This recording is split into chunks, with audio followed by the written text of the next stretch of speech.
বৌমা তুমি এগুলো কি করছো? মা আসলে ভাবছিলাম এখানে একটু চেঞ্জ করি, তাহলে ঘরটা দেখতে সুন্দর লাগবে।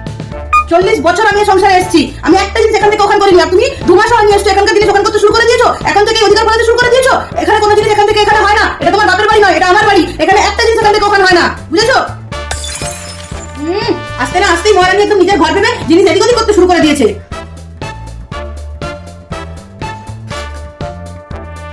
এই যে মহারানী, আজকে রান্না বান্না হবে না, ঘরে খাওয়া দাওয়া হবে না? রান্না রান্না আমি করতে পারবো না। এই ঘরে, আমার রান্নাঘরে, এই ঘরে কোনায় কোনায় শুধু আপনারই অধিকার। না, আমি কেন আপনার অধিকার নিয়ে যাবো বলুন তো? এই 40 বছর ধরে আপনি এই ঘর সামলেছেন, এই অধিকার সামলেছেন।